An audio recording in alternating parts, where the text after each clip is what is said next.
is coming to town. I know it. Do you believe it? Yes. Look at all these people. Everyone believes Santa Claus is coming to town. So today I am continuing our series on gifts to talk about the gift of play. And I want to play with the idea of Santa Claus. And I want to help you understand that some people get God and Santa Claus confused. You think that's funny? Well, I found this when I was looking for a slide. Santa Claus is coming to town. It says in the little circle, the original Christmas classic. Can I tell you that Santa Claus coming to town is not the original Christmas classic? Seriously, we get so caught up in Christmas that we forget the origin. We forget that Christmas isn't about Santa Claus. It really is about Jesus and the birth of Jesus. Christmas is a holiday for the Christian world. It's part of the season of light. And we have been celebrating and looking at the season of light all year. Not all year. How about all month? Woohoo. All month. So, our brothers and sisters that are Jewish heritage and faith celebrated Hanukkah for 8 days, lighting the candles, more and more light there. The candle, the oil lamp in the temple burned for 8 days. They had enough oil for one. It was a miracle, if you want, not on 34th Street. A miracle that that lamp burned for 8 days. You see, this war had just ended and they were everything had been destroyed in the temple, so they needed to purify more oil. It was an 8-day process in order to purify the oil, and that's why the 8 days was so important. But the season of light, so during Hanukkah, they celebrate the light, more light each day as they light a new candle throughout that whole season. 2 days ago, we celebrated winter solstice. Winter solstice is the longest day of darkness in the year. From now through the next season, the days are getting longer. Daylight time is getting longer. And so we can celebrate. In the old days, people used to think that God was against them, and that's why the darkness was taking over. And so when winter solstice happened and the days started getting shorter, they were celebrating because they realized that they were pleasing God and that the God of light was returning. 2 days from now, the Christian world will be celebrating Christmas. I don't think I have to go through and tell you the whole Christmas story, do I? You know that Christmas is about the birth of Jesus, about the angels announcing this birth, about the shepherds and the wise men following the star that led them to the east to the place where Jesus was born. Well, at least that's the story. It's not really how it happened. That's the story we have. And so, Christmas is really about celebrating this birth of Jesus because we are a metaphysical teaching. Metaphysically, we're looking at that Christ consciousness that gets birthed in each one of us in this time of the year. And actually, we can birth that Christ consciousness in ourselves every day. But we particularly focus on it right now. So, you have all of this going on in the season of light. And Santa Claus is coming to town. Why do we confuse Santa Claus and God? So let's look at this to see why we might misunderstand or confuse what's going on here. I've done a lot of research, and most all stories take the origins of Christmas or Santa Claus, I'm sorry, the origins of Santa Claus back to St. Nicholas. St. Nicholas was a bishop in the church and what is now modern-day Turkey. St. Nicholas inherited a lot of money from his parents. And his deal was, because his heart was so big, he was so open to sharing and giving that he set the example of giving to people who were in need. And so that's where Santa Claus giving gifts, that whole idea came from the idea of St. Nicholas. And St. Nicholas gave giving gifts. St. Nicholas knew of a poor nobleman who had 3 daughters. And he had nothing to give to his daughters as a dowry for them to be married. In his time, a girl, in order to be married, had to bring something into the marriage. So she had to give her to-be husband either material possessions or money. And this man had nothing for his 3 daughters to give. So they could not be married. If they couldn't be married, then they were actually sold into prostitution. So St. Nicholas, having this big heart, didn't want to see this happen to these 3 girls. And he anonymously threw 3 bags of gold through the man's window into his house so that he could have a dowry for all 3 of his daughters.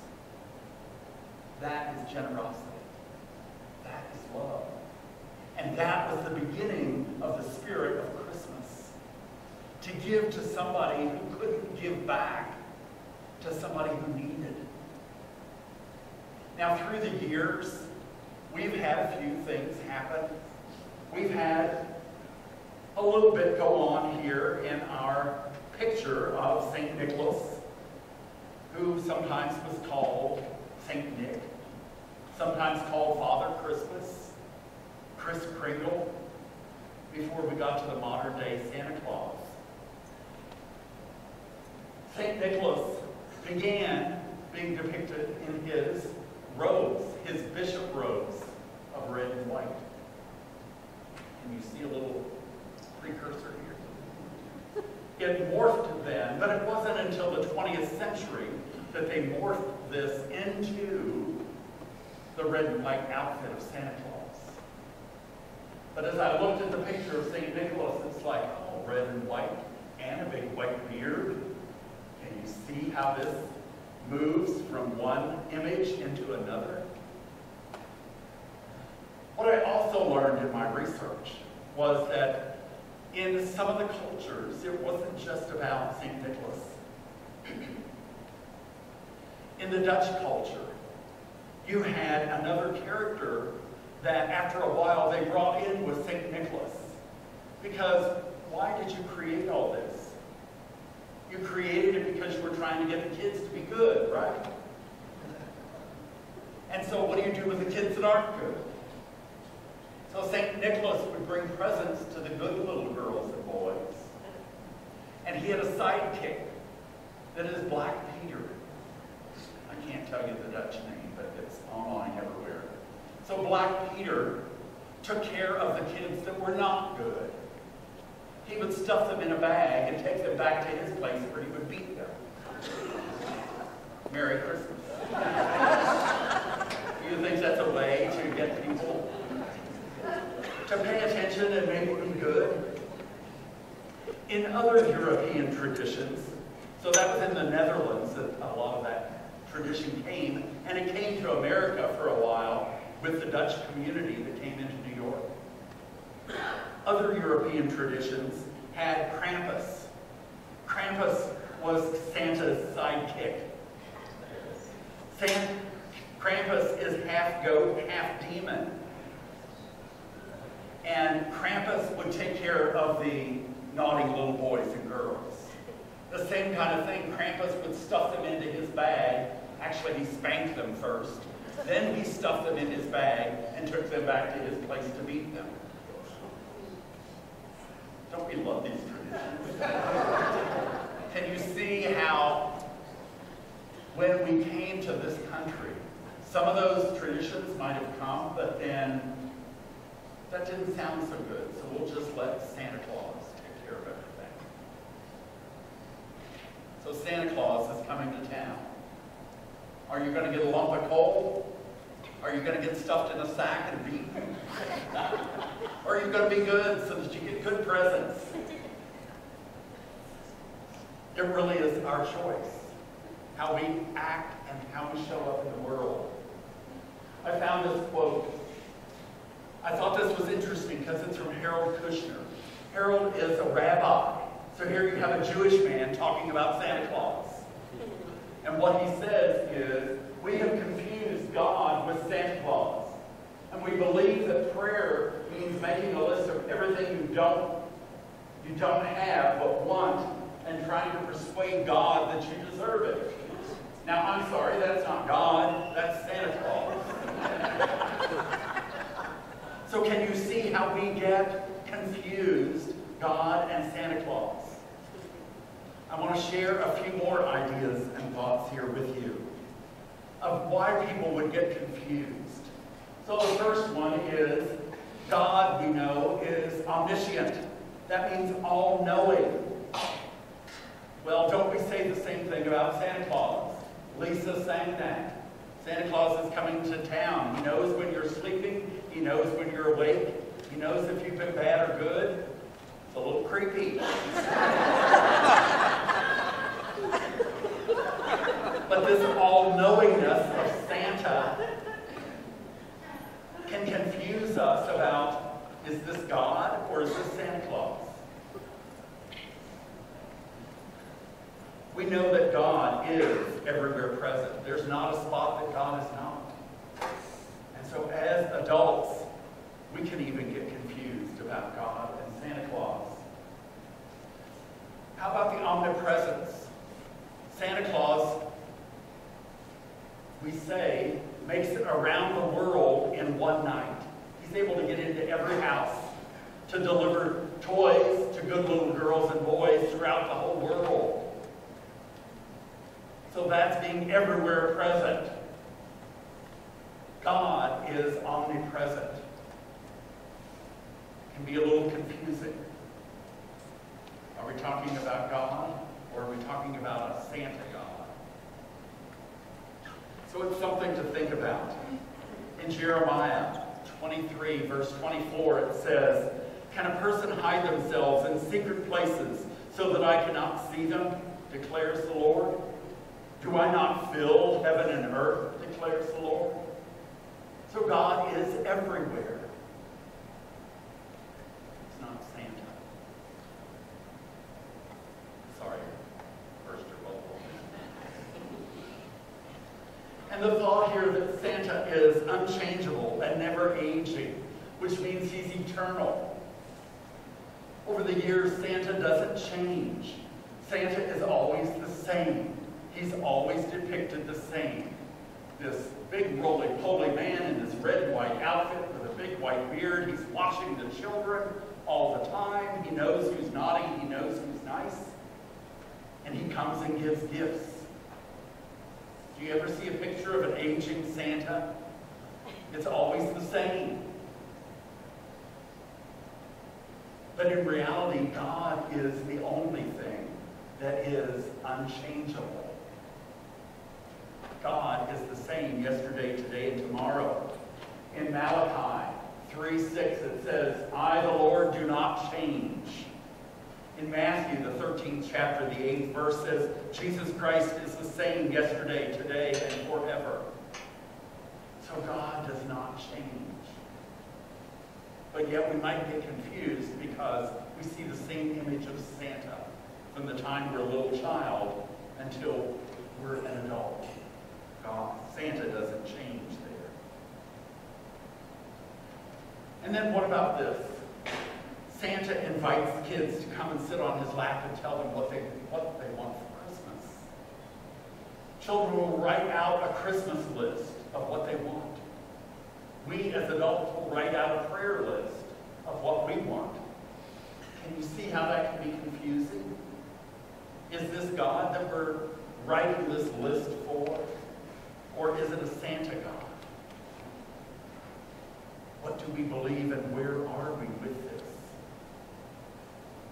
since I'm into all this comparison, I'm going to go even a step further here. Bear with me.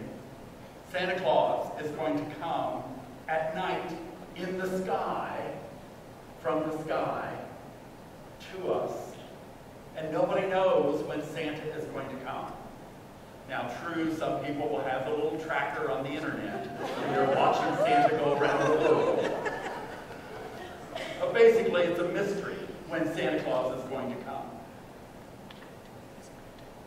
The second coming of Jesus is talked about in the Bible as a mystery. No one knows the time that Jesus will come, but Jesus will come from the sky, it says. So Santa coming in the sky, Jesus coming in the sky.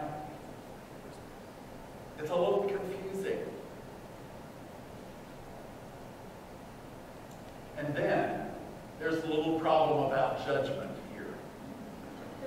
Santa judges who's been bad and who's been good. The Bible teaches that God is our judge. In Revelations 22, verse 12, it says, "Behold, I am coming, bringing my recompense with me, to repay each one for what they have done." Now, in our philosophy, we will look at that and say, that's the law of attraction. Whatever we put out is what we'll get back. And that is, when we put out love, we're going to get back love. If we put out hate, we're going to get back hate. So that judgment there, we create for ourselves. Whatever we're doing is what we're going to get back. However we show up in the world is what we will have attracted to us, as Diana read today. So the law of attraction here. Florence Scovel Shinn called it the boomerang effect. And I talked about that a few weeks ago. How whatever we put out will return to us with astounding accuracy. So you better watch out. You better not cry. And how about this? A childlike faith is required for a belief in Santa. But a childlike faith is also required for a belief in God. To recognize spirit in our lives. Metaphysically, we look at a childlike faith being a mental attitude of unquestioned faith. It's a simple, direct, joyous expectancy. Do you have a joyous expectancy for Christmas for yourself? Do you have a joyous expectancy that life is going to give you good gifts, good things? Because life is from God. Life is from Spirit, and Spirit only gives good things.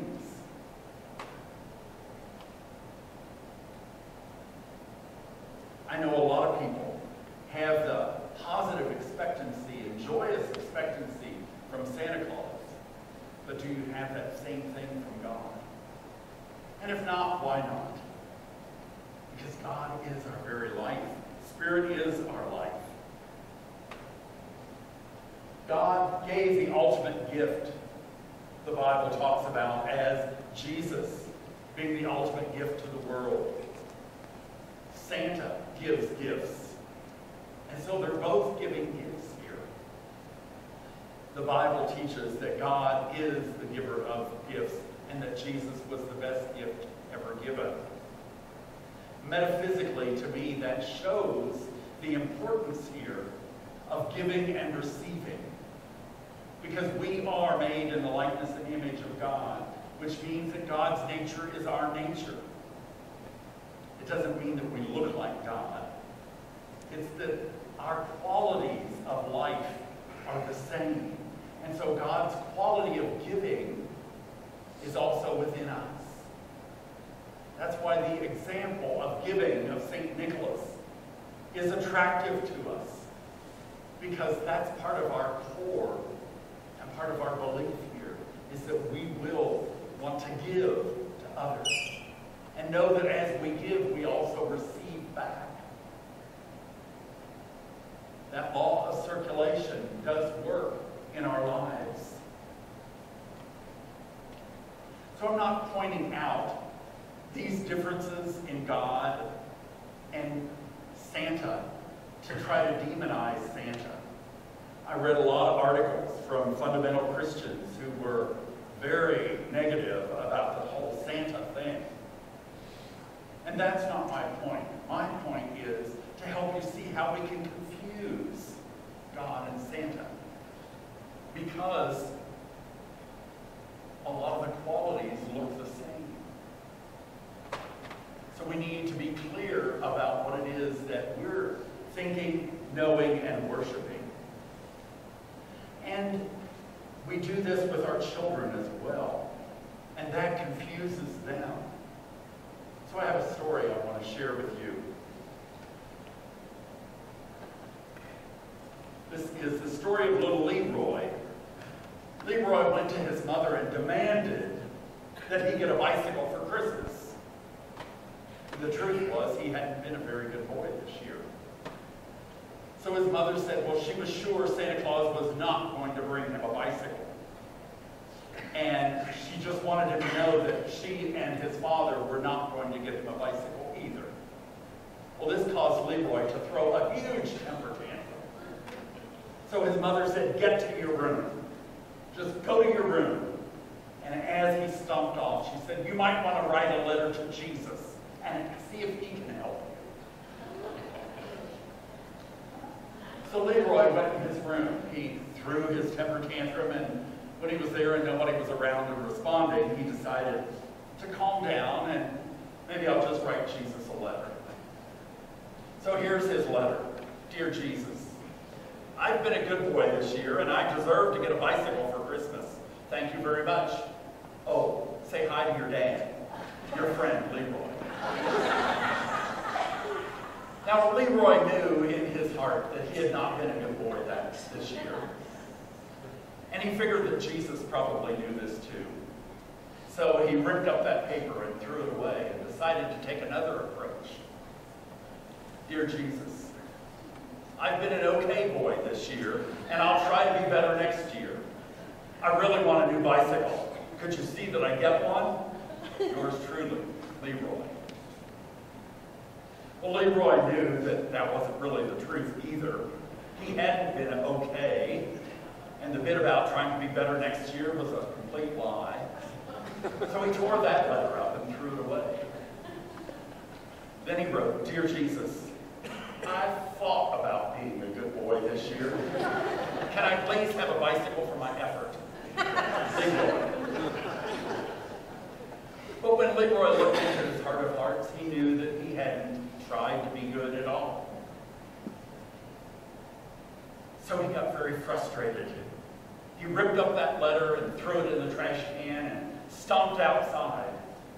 He was wandering around for quite a while and ended up in front of a Catholic church. So he went into the Catholic church and sat there in reflection and meditation. Probably didn't call it meditation, but he was reflecting. He was thinking about the fact that he hadn't been very good that last year, and about the fact that he wasn't going to get a bicycle.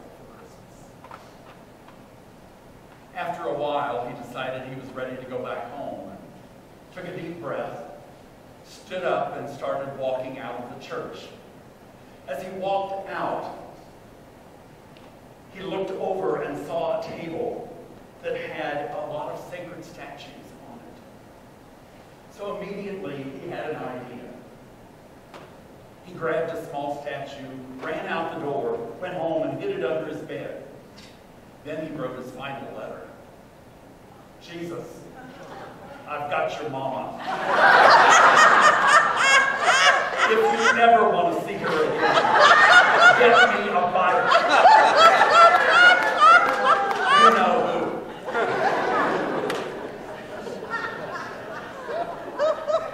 Can you see how we confuse God and Santa? And if we're expecting or demanding God to see us, don't we do different things in our lives? This is a time when we look at that Christ consciousness being birthed in each of us. In the Christian world, they look at Jesus, the baby Jesus, being born. In our metaphysical world, we look at the Christ consciousness being born within us, opening us to that spirit of St. Nicholas, that spirit of giving, of sharing with others, and of encouraging people because of the gifts that we give. St. Nicholas didn't have this great life where he walked around and just gave things to people all the time. He was persecuted for his faith.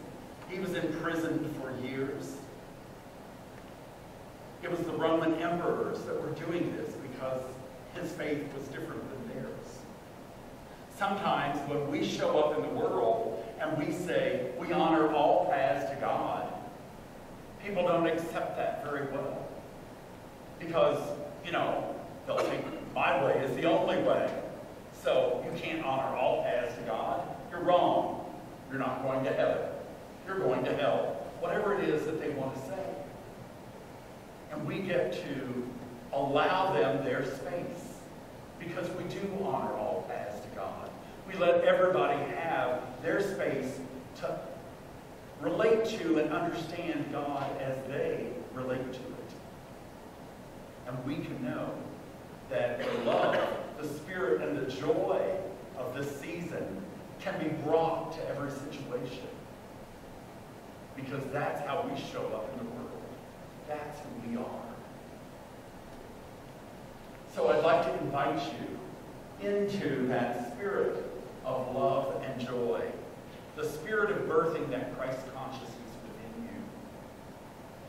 And what I would like to ask is the people on the center aisles here, if you're at the end of your row, that you turn to the person next to you and say to them, the Christ in me honors the Christ in you. Now, if that doesn't mean anything to you, if that's not comfortable, you're free to say, the Spirit in me honors the Spirit in you, or the light in me honors the light in you. Recognizing and seeing each person. And so as we pass that Christ consciousness, that spirit of light and love from the center out, it will pervade this whole space. And then know that as it gets to the end of the roads, we send that same greeting out into the world to be the peace, the joy of this Christmas season. So I would invite you to do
I'd like to end by reminding you, when you write out your Christmas list, whether that's on a piece of paper or in your mind, you don't get what you ask for. You get what you pray from, what you ask from.